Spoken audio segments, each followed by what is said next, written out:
Current affairs का part 2 video है। Part 1 हम लास्ट वीडियो में देख चुके हैं।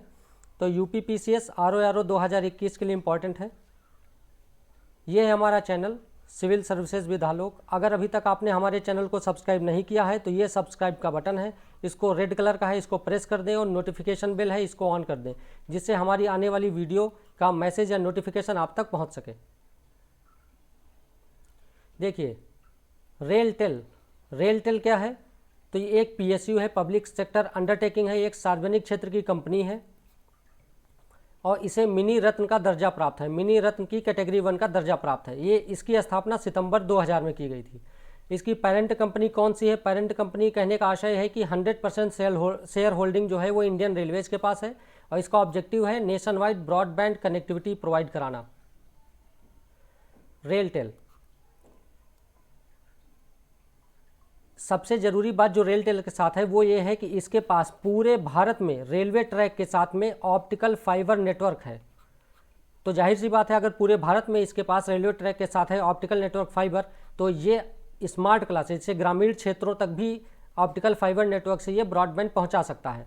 तो ग्रामीण स्कूलों में स्मार्ट क्लासेज से जोड़ने के लिए प्रस्ताव लाया गया है और रेलटेल जो है उस प्रस्ताव को पूरा करेगा और ब्रॉडबैंड तक पहुँच किसकी? ग्रामीण स्कूलों की ब्रॉडबैंड तक पहुंच प्रदान करेगा, बिजली उपलब्ध करवाएगा और इंटरनेट ऑफ थिंग्स का वातावरण को डेवलप करेगा। अब देखिए, शिक्षा क्षेत्र में ई लर्निंग को बढ़ावा देगा रेलटेल के माध्यम से।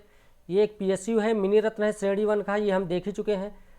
सूचना और सेवा प्रदाता है, इंडियन रेलवे इसकी पेरेंट कंपनी है। अब देखते हैं trans fatty acid, FSSAI, food safety and standard authority of India, खाद्य सुरक्षा और मानक विनियमन 2011 था ये। इसमें अभी संशोधन किया गया है और संशोधन करने के बाद इसमें ये प्रावधान किया गया है कि जो भी आपके फूड प्रोडक्ट हैं उसमें जो यूज होता है एडिबल ऑयल और फैट, जो उसमें यूज होता है एक इंग्रेडिएंट के रूप में, उसमें ट्रांस फैटी एसिड की मात्रा को कम करना है और जनवरी 2021 तक TFA को कम करके 3% तक लाना है और जनवरी 2022 तक TFA को कम करके 2% तक लाना है। अब ट्रांस फैटी एसिड से प्रतिवर्ष WHO का एक आकलन है कि ट्रांस फैटी एसिड से प्रतिवर्ष लगभग 5 से 5.5 लाख लोगों की मृत्यु होती है। ट्रांस फैटी एसिड के सेवन से हृदय रोग का खतरा रहता है, हार्ट अटैक होता है। ये एक NCD है, नॉन कम्युनिकेबल डिसीज़ है, गैर संचारी रोग है, मतलब ये पर्सन टू पर्सन कॉन्टैक्ट से नहीं फैलता है, क्रॉनिक डिसीज़ बोलते हैं। इसमें अधिकांश जो ट्रांस फैटी एसिड है इसमें अधिकांश मौतें हृदय रोग के कारण होती हैं। ये कुल कोलेस्ट्रॉल को बढ़ा देता है और जो HDL है, हाई डेंसिटी लिपोप्रोटीन, जो अच्छा गुड कोलेस्ट्रॉल माना जाता है, उसको घटा देता है। FSSAI, food safety and standard authority of India ने TFA को कम करने के लिए एक अभियान चलाया था। उस अभियान का नाम था हार्ट अटैक रिवाइंड। इस हार्ट अटैक रिवाइंड अभियान के साथ का अनुवर्ती ही एक नया अभियान चलाया गया था, जुलाई 18 में लॉन्च किया है। उसका नाम है ईट राइट अभियान। तो पहले चलाया था हार्ट अटैक रिवाइंड और इसी का अनुवर्ती है ईट राइट। अब देखिए, WHO ने 2023 में, WHO ने वर्ष 2018 में एक अभियान लॉन्च किया था, रिप्लेस नामक अभियान लॉन्च किया था और इस रिप्लेस अभियान का उद्देश्य क्या था? तो 2023 तक जितने भी एडिबल ऑयल्स हैं, खाद्य तेल हैं, उनमें से ट्रांस फैट्स के उन्मूलन करना है, यानी 2023 तक ट्रांस फैट को हटा देना है बिल्कुल भी एडिबल ऑयल से। ये करने के लिए इसने एक अभियान चलाया था, उसका नाम था रिप्लेस। देखिए, लास्ट वीडियो में हमने कवर किया था लिथियम आयन रिफाइनरी कहाँ पे है? तो मणिकरण पावर लिमिटेड के द्वारा गुजरात में इस्टेब्लिश की जा रही है, स्थापित की गई है। अब देखिए, लिथियम आयन टेक्नोलॉजी KBIL, खनिज विदेश इंडिया लिमिटेड, KBIL की स्थापना किसने की थी? तो पब्लिक सेक्टर की 3 कंपनियों ने मिलकर। वो 3 कंपनियां कौन सी हैं? एक NALCO, Hindustan copper, mineral exploration corporation limited. तो अगस्त 2019 में इन 3 कंपनियों ने मिलकर KBIL की स्थापना की थी और इसकी स्थापना का उद्देश्य क्या था? तो विदेशों में जो आपके रणनीतिक खनिज संसाधन है आपके, जैसे कि आपका लिथियम हो गया, कोबाल्ट हो गया, तो रणनीतिक खनिज संसाधनों को प्राप्त करना, दूसरे देशों में जाके उसको खोज करना और उसको प्राप्त करना। तो अभी हाल ही में KBIL ने क्या किया है? तो अर्जेंटीना में लिथियम भंडारों की खोज करने के लिए एक समझौता किया है अर्जेंटीना सरकार के साथ। अब देखिए लिथियम आयन टेक्नोलॉजी जो है उसकी कमियां क्या हैं, तो इसकी चार्जिंग अवधि जो है वो कम होती है, बैटरी में आग लगने की चिंता बनी रहती है और इसके जो निर्माण प्रक्रिया है वो बहुत खर्चीली है। अब लिथियम आयन बैटरी के स्थान पे हम कौन सी, इसके विकल्प कौन से हैं, तो देखिए एक है ग्राफीन बैटरी यूज कर सकते हैं आप, सैंड बैटरी, अमोनिया संचालित battery, lithium sulphur battery. DRDO 1958 में डीआरडीओ की स्थापना की गई थी। 1 जनवरी 2021 को इसका 63वां स्थापना दिवस मनाया गया है और वर्तमान में इसके चेयरमैन कौन है, तो डॉक्टर जी सतीश रेड्डी वर्तमान में इसके चेयरमैन हैं। अब 2020 की इसकी उपलब्धियां देख लेते हैं। एक तो तेजस बहुत इंपॉर्टेंट है, HSTDV hypersonic technology demonstrator vehicle, एक डेमो है, डिमॉन्स्ट्रेटर व्हीकल है। Hypersonic cruise missile, hypersonic missile बनाने के लिए ये डीआरडीओ एक डेमो बना रहा है, मतलब अभी प्रायोगिक है, अभी परीक्षण के दौर से गुजर रहा है। HSTDV।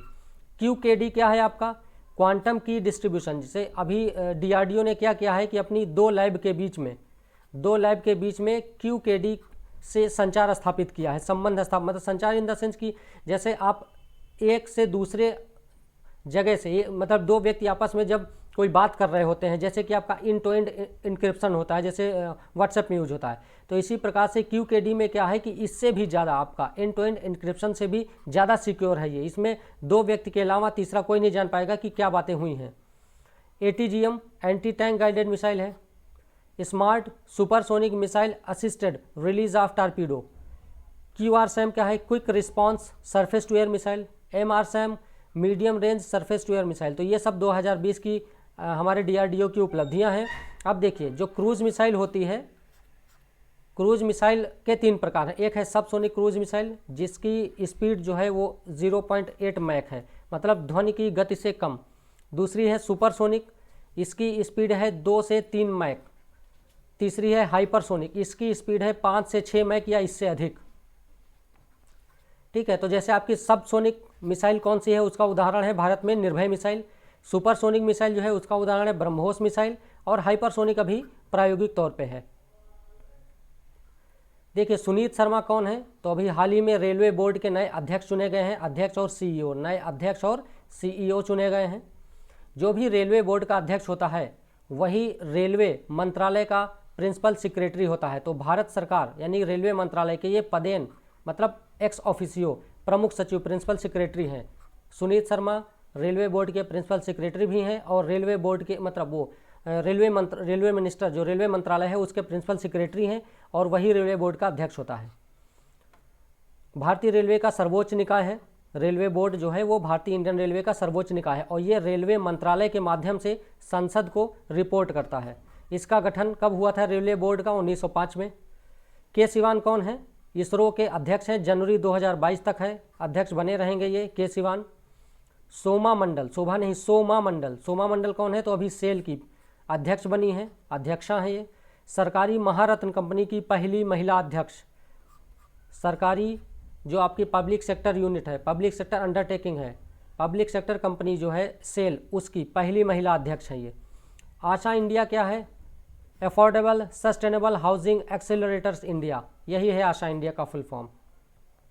GSTC इंडिया, वैश्विक आवासीय प्रौद्योगिकी चुनौती इंडिया, उद्देश्य इसका क्या है GSTC इंडिया का, तो उद्देश्य इसका देखो आवास निर्माण के क्षेत्र के लिए विश्व भर की सतत और पर्यावरण के अनुकूल जो टेक्नोलॉजी हैं उनकी पहचान करना और उन्हें मुख्य धारा में लाना। GCC क्या है, गल्फ कोऑपरेशन काउंसिल है। अभी GCC का हाल ही में 41वां सम्मेलन हुआ था, कब हुआ था, तो ये अल उला में हुआ था। स्थापना GCC की कब हुई थी, तो 25 मई 1981 को GCC की स्थापना हुई थी और Bahrain, Kuwait, Oman, Qatar, UAE, Saudi Arab, ये 6 देशों ने मिलकर GCC की स्थापना की थी। 5 जून 2017 में GCC के सभी देशों ने इसी के एक सदस्य देश जो कतर है उस पर प्रतिबंध लगा दिए थे और तीनों प्रकार से संबंध उससे तोड़ लिए थे, जैसे कि आपका हवाई संबंध जो है एयर, आपका समुद्र के रास्ते और स्थल, तीनों प्रकार के संबंध खत्म कर लिए थे। कारण क्या था, तो ईरान और मुस्लिम ब्रदरहुड जो एक सुन्नी राजनीतिक समूह है, इन दोनों को सहयोग करने का आरोप कतर पे लगाया गया था कि कतर जो है ईरान को और मुस्लिम ब्रदरहुड को सहयोग कर रहा है।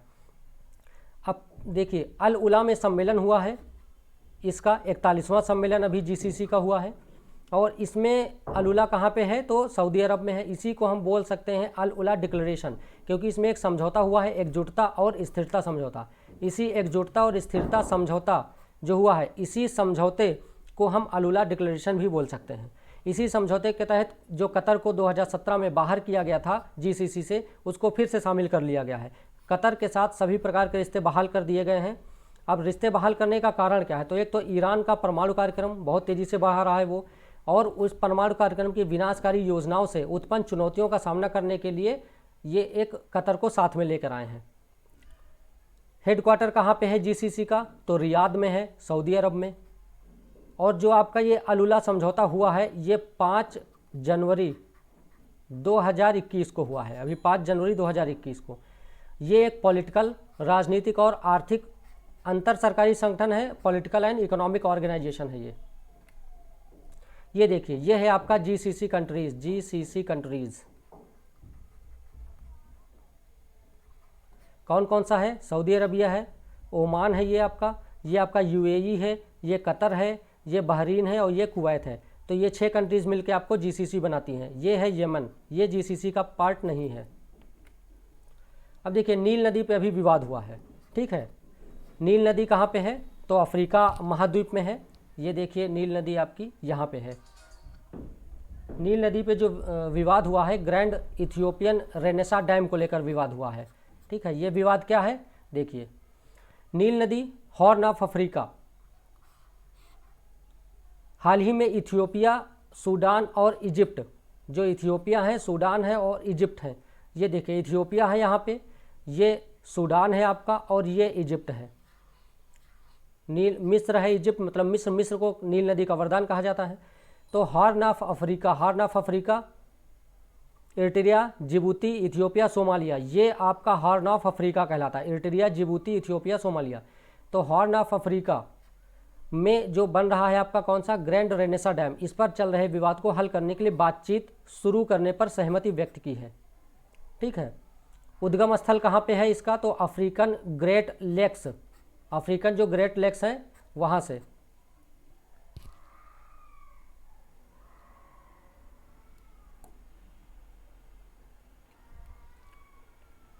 देखिए जो आपका ग्रैंड इथियोपियन रेनेसा डैम है, इसे हम मिलेनियम डैम या हिडासे डैम भी बोल सकते हैं, ठीक है। तो ये दोनों इसके दूसरे नाम हैं, आप याद रखिएगा, कहीं पूछा जाए एग्जाम में तो।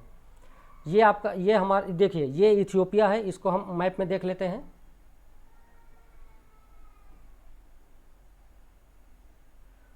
देखिए ये है ग्रेट इथियोपियन रेनेसा डैम।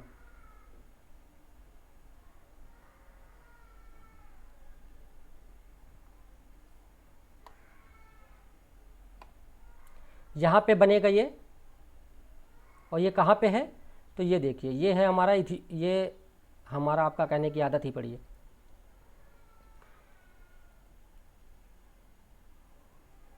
ये इथियोपिया है, ठीक है। यहाँ पे डैम बनेगा ये इसके बॉर्डर पे है। ये देखिए सूडान है, यहाँ पे ये सूडान है, ये सूडान है, ये इथियोपिया है। यहाँ पे है आपका डैम।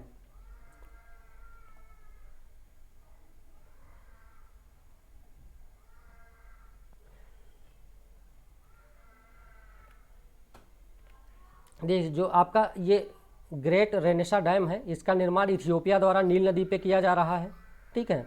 और एक पन बिजली प्रोजेक्ट है।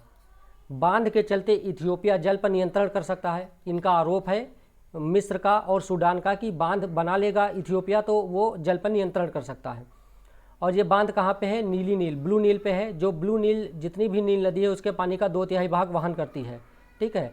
मिस्र की चिंता क्या है, मिस्र की चिंता ये है कि पेयजल, बोलते हैं कि मिस्र क्या है, नील नदी का वरदान है, तो मिस्र की चिंता है कि पेयजल और सिंचाई के लिए 97% पानी जो है वो नील नदी पर निर्भर है। यानी मिस्र अपनी पेयजल और सिंचाई के लिए 97% पानी के लिए नील नदी पर निर्भर है। ये बांध मिस्र के आम नागरिकों की खाद्य और जल सुरक्षा तथा आजीविका को खतरे में डाल सकता है। अब देखिए इथियोपिया का मानना क्या है, वो कहता है कि इस पर हम 6000 मेगावाट बिजली उत्पन्न करेंगे और इससे जो बिजली बनाएंगे तो पड़ोसियों को भी इस बिजली की आपूर्ति की जाएगी। केन्या, सूडान, दक्षिणी सूडान, इरिट्रिया, ये सब बिजली की समस्या से ग्रस्त हैं। इनको हम बिजली बनाकर देंगे, बेचेंगे। ये देखिए, ये है हमारा विक्टोरिया, ठीक है। सबसे नीचे देखिए तंजानिया, ये विक्टोरिया झील है हमारी। इस विक्टोरिया झील से निकलती है ये नील नदी, जिसे हम बोलते हैं वाइट नील, ठीक है। ये इथियोपिया है हमारा, इथियोपिया में है ये ताना झील।